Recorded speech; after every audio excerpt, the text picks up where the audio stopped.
Hey guys, in today's video we are covering the much anticipated part 2 to what if Darth Vader upgraded his suit.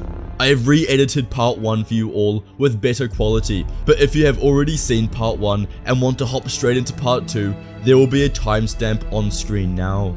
I hope you all enjoy and may the Force be with you.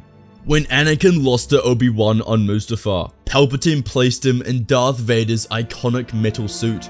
However, this came with many drawbacks, all of which Palpatine intended as a way to punish Vader for his loss against Obi-Wan. The suit Vader lived in was horrible. It was heavy and allowed little to no free movement. At all times, he had needles digging into his skin and causing immense suffering. This placed him in a state of pain at all times, which is what Palpatine wanted because it increased his hate and anger, which further fuels his lust for the dark side. Essentially, he was much weaker in this suit when he could have become a lot stronger. But what would have happened if he did have a stronger suit? In canon, Darth Vader didn't actually want to change suits, which is one of the leading factors to why it stayed the same for 20 years. He wanted to be punished, and he felt that always living in pain was what he deserved. Not punished for losing to Obi-Wan, but more for killing the love of his life, Padme. But let's imagine a scenario in which Vader actually decides to upgrade his suit so that he can become more powerful and live in less pain. In order for him to change suits, he must speak to his master. With Palpatine's blessing, he can have the best possible knowledge to create the best suit.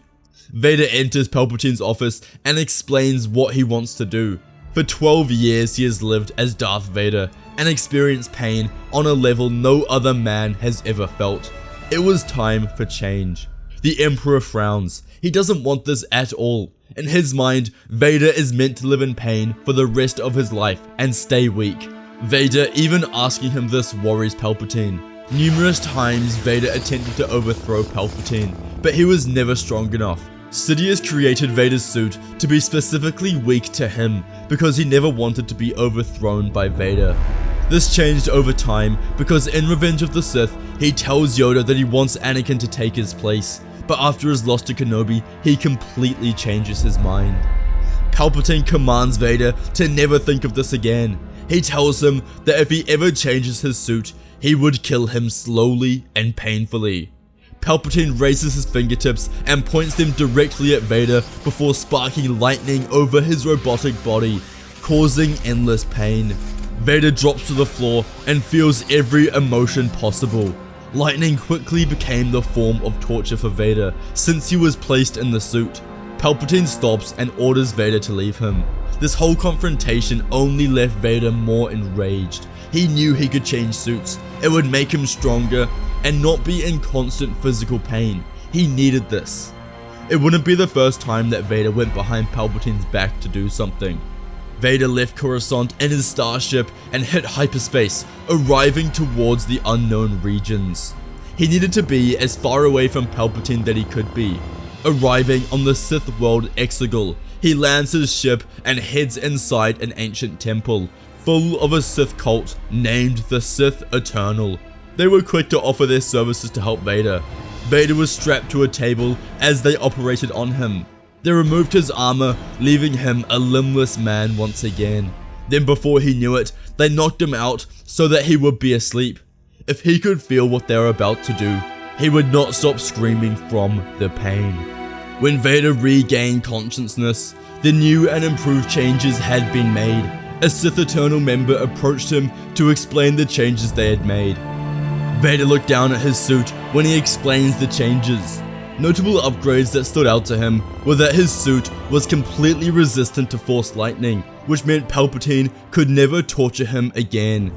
His helmet had been removed and replaced with only half a mask that covered his mouth, which was far more comfortable, similar to one that Darth Malgus would wear. All the needles in his skin were removed, even on his feet. He now wore mini jetpacks so that he could hover and fly in the air. Weapon systems were installed in his suit, such as blasters and flamethrowers. His new suit was immaculate. He felt invincible. But best of all, the entire suit of armor was made from Beskar, the most powerful material in the galaxy. His new suit made him feel more alive than he has ever felt. The enhancements have left him stronger, mentally and physically. Before he returns to challenge his master and take the throne, he needs to get used to the suit.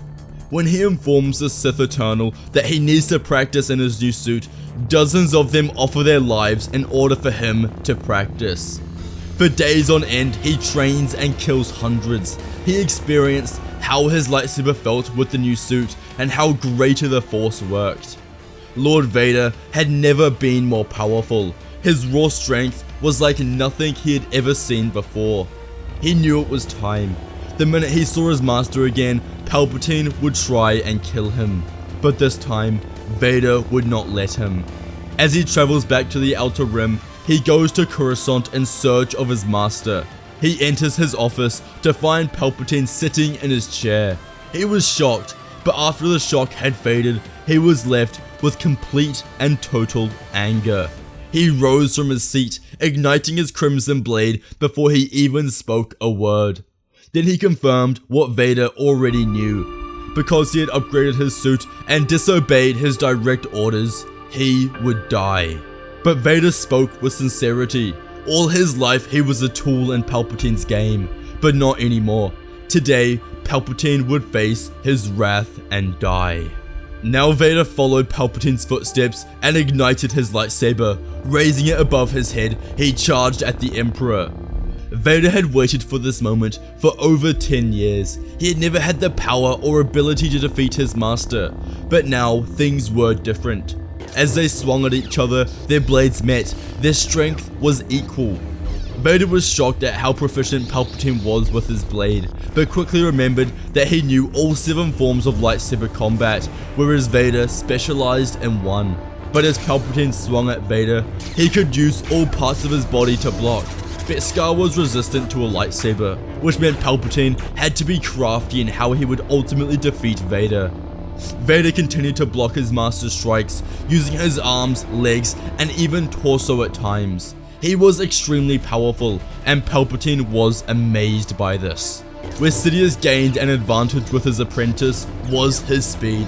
His movements were like a blur, and he leapt around the room, striking Vader from all angles. He was able to use his speed to crush Vader to the ground and force push his lightsaber across the room, leaving Vader defenseless. Palpatine once again raised his fingertips at Vader and shot lightning at him. Expecting screams of desperation and pain, he began to cackle, thriving in his victory. But none of that happened. Vader remained on the ground emotionless. No pain, agony, or hatred were expressed. Instead, Vader rose. His new suit was completely resistant to any form of lightning, making Palpatine's force moves useless. Standing on his feet again, all of the joy and happiness in Palpatine's face evaporated and was left with complete and utter fear. For the first time in his long life, Palpatine feared Vader. He feared for his life. Vader called for his lightsaber across the room as it entered his grip once again. This time, he swung at Palpatine with fury and anger. He used his raw strength that Palpatine could not match. He was on the back foot and losing. In time, Palpatine couldn't hold on any longer, and Vader disarmed him and forced his lightsaber through his stomach. Sidious fell to the floor and stared into Vader's eyes, the eyes of his murderer. Emperor Palpatine was dead. Vader had completed his goal. He marched over to Palpatine's desk and sat down on his throne. The Empire was his. Word of Palpatine's death spread like wildfire. People already knew who Vader was, or at least they knew of the dark figure who slaughtered millions for sport. But now he ruled them all. He was the Emperor. Vader's first moves were aggressive. He ordered the annihilation of several planets and showcased his tyrannical way of ruling. He made it clear to the entire galaxy that to oppose him would see the total domination of their planet. His suit was so powerful that no one could ever try and kill him again. Vader could finally rest over the entire galaxy. He had won. Now, Vader turned his sights to ensure his ascendancy. All that was left from his past life of the Jedi was Obi-Wan Kenobi and Yoda. Only 2 years earlier, Vader fought Obi-Wan and lost, getting sliced through his helmet and being mentally driven back to Mustafar. But this was his old self, before he had his new suit, which allowed him to do whatever he wished. Even though Vader lived in a comfortable, more powerful suit now, he still enjoyed his time in Bacta tanks, knowing its healing capabilities. As he enters the mystical liquid, he meditates, channeling his mind onto one goal, Obi-Wan Kenobi. Closing his eyes, he fixates on his old master. He feels a surge of power flow through him as images and sensations flash through his mind like a violent storm, but he simply allowed the Force to guide him. Lord Vader saw flashes of memories from his old life, of the days when he was Anakin Skywalker, the young Jedi Knight. He saw the Jedi Temple on Coruscant, and the faces of his fellow Jedi, and the mentorship of Obi-Wan. He saw Mustafar, where his life had taken a dark turn, leading him down the path to become Darth Vader. But now, his focus was on finding Obi-Wan. He could feel a familiar presence, one that resembles his past, his mother, and even Qui-Gon. What did this all have in common? He continued to search through his dreams until he was hit with a wave of heat and the distinct voice of Jabba the Hutt. Vader knew where Kenobi was hiding, Tatooine. He traveled there at once, determined to put an end to his old master. Locating Obi-Wan was simple once he touched down. He used the dark side to torture anyone for information about the old hermit living in the sands. He was informed of a small hut on the outskirts of the Judland wastelands of Tatooine, home to a Ben Kenobi. Obi-Wan's shock was palpable as he stared into the eyes of his old apprentice. He could tell it was Anakin, but saw the changes to his suit. It frightened him. He was like a nightmare from his dreams. The Jedi Master ignited his sapphire lightsaber with trembling hands. He was fighting for the safety of Luke. He rushed forward and swung at the dark figure. However, Vader, having forged his new suit from Beskar, effortlessly raised his armored forearm to block the attack. Obi-Wan was pushed back from the strong defense of the Beskar. He now realized how much danger he was in. Vader ignites his crimson blade and rushes forward, swinging for the old man. As they clashed, Obi-Wan searched for an opening, a way to bring down the man who had once been Anakin Skywalker, but he found none. Vader was toying with his new suit as he raised his arms and flames were emitted.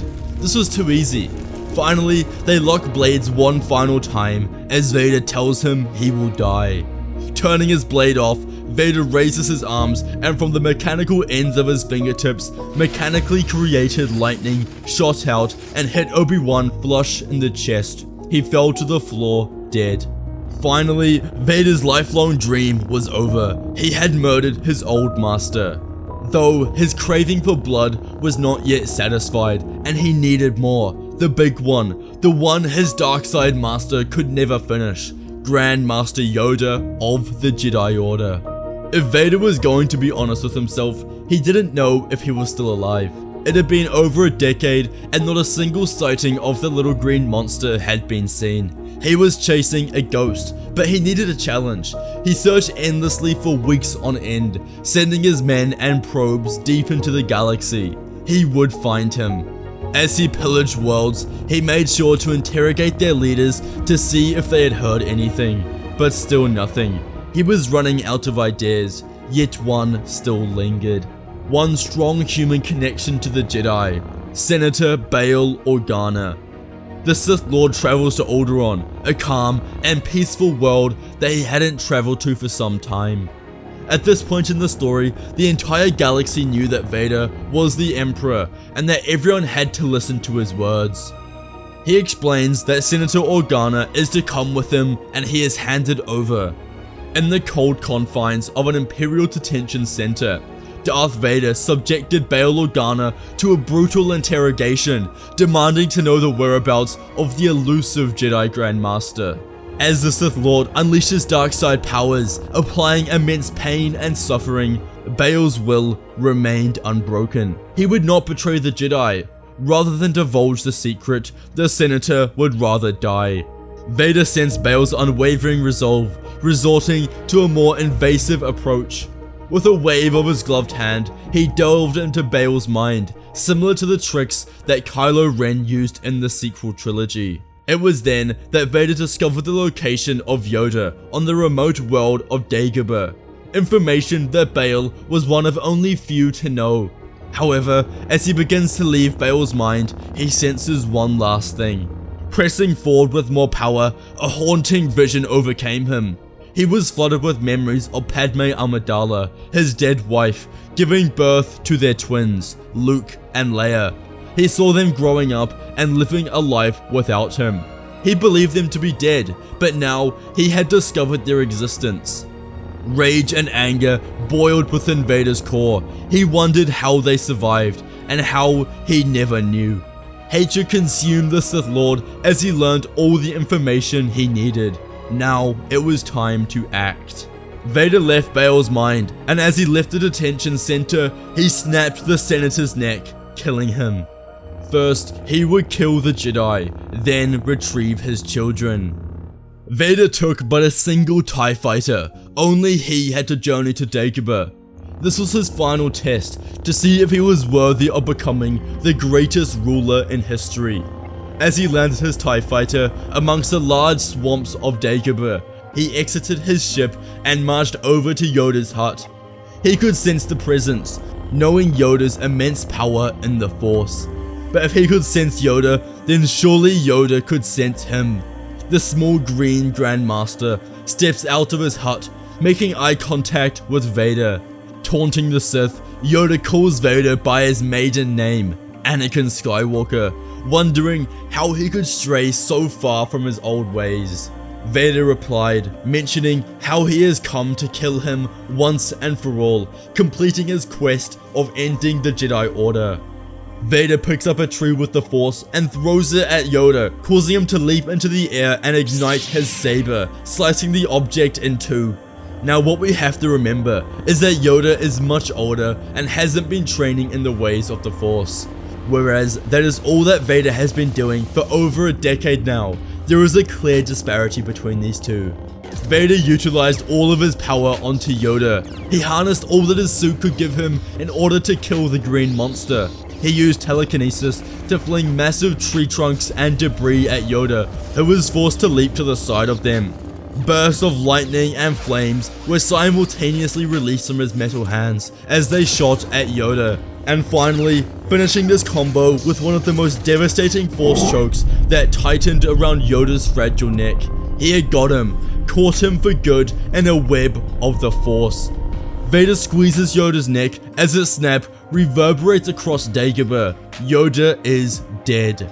And with his death, the end of the Jedi, which essentially means that Vader is unchallenged for his position as Emperor of the Galaxy. He departs Dagobah as he embarks on his next quest. Vader pilots his TIE fighter back to Alderaan, where he locates and takes young Leia Organa, his biological daughter. Although there was much resistance from her family on the planet, it didn't matter. He killed them all, corrupting his daughter and ensuring that darkness was all she felt. He loved his children and believed that for them to be safe in this galaxy, they needed the dark side. The children were no older than 13 at this point, meaning that there was still time to train them in the Force. Next, Vader travels to Tatooine, where he goes to the moisture farm deep in the desert, a place he had once visited with his wife Padme, almost 2 decades earlier. That was a different time. Gazing over at his mother's grave, Vader pauses. What would she think of the man he has become? But he pushes aside these thoughts before it latches onto his emotions. As he finds Owen and Brew, they know who he is. They have heard all the stories from Obi-Wan. Vader kills them both and takes Luke, leaving his home. With a hand on each shoulder, Vader walks his children into their new lives of complete and utter evil. If you enjoyed today's video, you must watch What If Anakin Had the High Ground, or What If Anakin Spoke to Qui-Gon in Revenge of the Sith. Let me know what you thought of the video in the comments below, and check out our membership program to help support the channel. Thank you all for watching. I really hope you enjoyed it, and may the Force be with you.